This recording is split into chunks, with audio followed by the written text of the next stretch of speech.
सभी मित्रों को मेरा सादर प्रणाम है। और आज का विषय जो कुंडली संबंधी वीडियो है उसमें नीच भंग राजयोग की मैंने एक वीडियो आप लोगों में डाली थी और बड़ा अच्छा रिस्पांस भी उसका रहा है। लेकिन किसी चीज़ को समझने के लिए अगर एक से ज़्यादा चीज़ें एक साथ में बताता तो फिर नए लोगों को कन्फ्यूजन होता और वो फिर एनालाइज नहीं कर सकते। मेरा पर्पज़ ये भी है कि मैं एनालिसिस तो करूं ही, वो लोग भी जो चाहते हैं, इंटरेस्टेड हैं, वो भी सीख जाए। शिक्षक को तो इच्छा रहती है कि बाकी लोग भी इस विधा में कुछ जाने, सीख जाए। तो आज उसी नीच भंग राजयोग, जो एक बड़ा राजयोग है, इससे संबंधित कैसे नीचता भंग होगी और राजयोग देगी, इसके मैं कुछ पॉइंट पे और चर्चा कर रहा हूँ।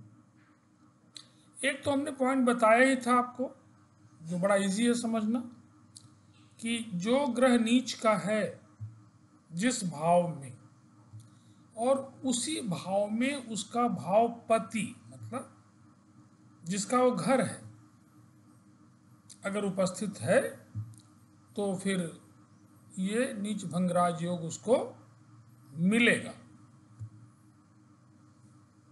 जैसे हमने आपको बताया था, एक बार फिर से रिपीट करें, क्लास में भी हम लोग 2 मिनट पुराने लेक्चर को देते हैं, कि अगर सूर्य लिखा है और लग्न में 7 लिखा है और वहीं पे शुक्र भी आके बैठ जाए, तब आपको नीच भंग राजयोग प्राप्त होगा। अब मैं दूसरी चर्चा कर रहा हूं कि अगर आपका नीच का ग्रह मतलब आप जान लीजिए नीच राशि का ग्रह।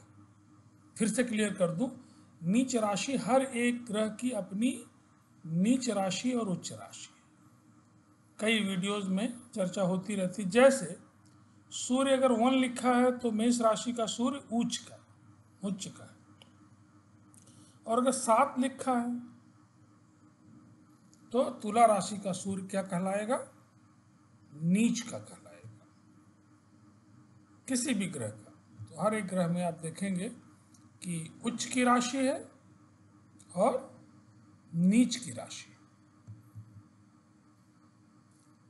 अब अगर आपके कुंडली में 6ठे घर में, 8वें घर में और 12वें घर में, एक एक करके 6ठे या 8वें या 12वें घर में कोई नीच राशि का ग्रह है, तो आपको नीच भंग राजयोग का जो फल है वो मिले। जैसे शनि आपके, मान लीजिए भाव कोई भी हो, शनि आपके मान लीजिए कि 12वें घर में बैठे या 8वें घर में बैठे, मतलब कि 12वें घर में अगर 1 लिखा है, 1 लिखा है, क्योंकि जब भी 1 होगा और वहाँ शनि होंगे, वो किसी भाव में हो, वो नीच राशि के कहलाएंगे। अब यही देखना है कि नीच राशि का ग्रह जो है वो कहाँ बैठा है।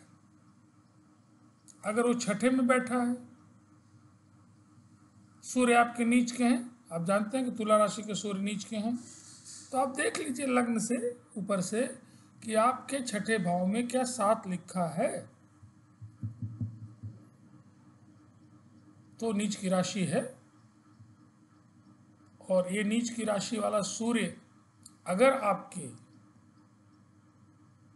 6ठे घर में बैठा है, तो आपको निश्चित रूप से नीच भंग राजयोग का फल मिलेगा। एक हमारे मित्र है, बड़ा किसी ज्योतिषी उन्होंने घबरा दिया, क्योंकि सूर्य की महादशा शुरू होने वाली थी और सूर्य उनके जो थे 6ठे भाव में थे। 6ठे भाव का सूर्य तो ऐसे ही बड़ा पावरफुल है। वो नए ज्योतिषी, जो डरवाने वाले ज्योतिषी थे, उन्होंने ये देख के बता दिया कि भाई आपके जो सूर्य है ये तो नीच के हैं, उन्हीं की महादशा शुरू हो रही है, अब आपको तमाम समस्याएं आएंगी, जो धन उन कमाए थे उनकी दृष्टि 12वें भाव पे सब नाश हो जाएगा। बड़ा परेशान हुए। मुझे भी उन्होंने, मित्र मेरे हैं हालांकि, लेकिन मेरे कुंडली के बारे में तो आप जानते ही हैं, उन्होंने कहा कि ऐसे ऐसे एक ज्योतिषी ने कहा था।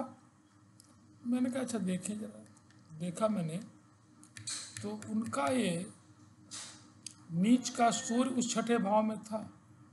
मैंने कहा कि अगर यहाँ पे सूर्य साधारण होते, इवन देन उच्च के होते, तो भी वो बात नहीं मिलती जो आपको नीच के ग्रह दे रहे हैं। आप डरिए मत। और धीरे धीरे 1 साल होने जा रहा है, सूर्य की महादशा चल रही है, लगातार कंप्यूटर का काम उनका बढ़ता जा रहा है, बच्चे इंजीनियरिंग करके राइज कर रहे हैं, बच्चा एमयू में पढ़ रहा है, सब अच्छा ही। राजयोग का मतलब सब कुछ अच्छा, राजयोग का मतलब नहीं कि केवल पैसा आ रहा है। All thing is well. राजयोग शुरू हो गया, ऑल थिंग इज वेल। स्वास्थ्य अच्छा है, बहुत सारी ठेकेदारी करते हैं, उसमें भी बड़े बड़े काम उनको मिल रहे हैं। तो ये सूर्य का विपरीत राजयोग जो उनको प्राप्त है, और सूर्य के जो गुण हैं लाइमलाइट में, ये उनको जीवन पर्यंत है। अगर वो किसी से मिलते हैं तो उसे प्रभावित करते हैं। देने की प्रवृत्ति भी है। देने की प्रवृत्ति ये है उनके अंदर कि वो सूर्य का स्वभाव है देना। मैंने उनसे कहा भी है कि चैरिटी करते भी हैं, लेकिन ये चैरिटी जितना वो बढ़ाएंगे उसी रेशियो में उनको फायदा भी क्या होगा, बढ़ेगा। इसमें कहीं दो राय नहीं। तो एक तो यही फार्मूला है आपके पास, बड़ा आसान है कि नीच राशि का ग्रह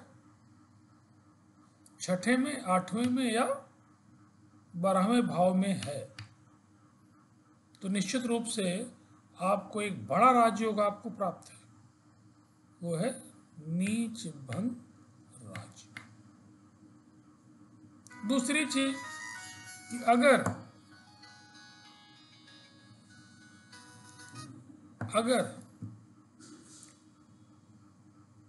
आपका कोई ग्रह नीच का है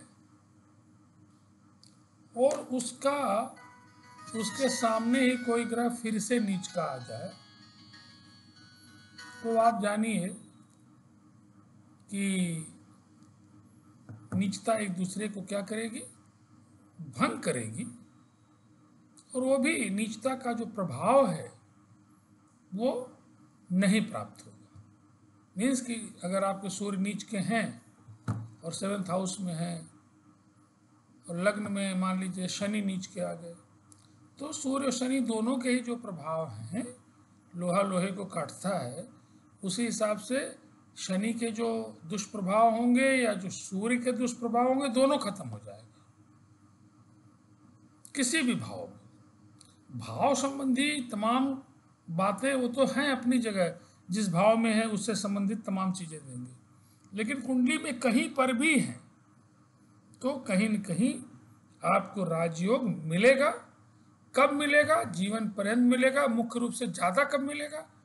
सूर्य आपके विपरीत राजयोग में है तो आपको जब उनकी महादशा अंतरदशा आएगी या गोचर में अच्छी जगह भ्रमण करेंगे तो आपको उसका फल मिलेगा। जितना ज़्यादा फेवरेबल कंडीशन होगी उतना अच्छा फल मिलेगा।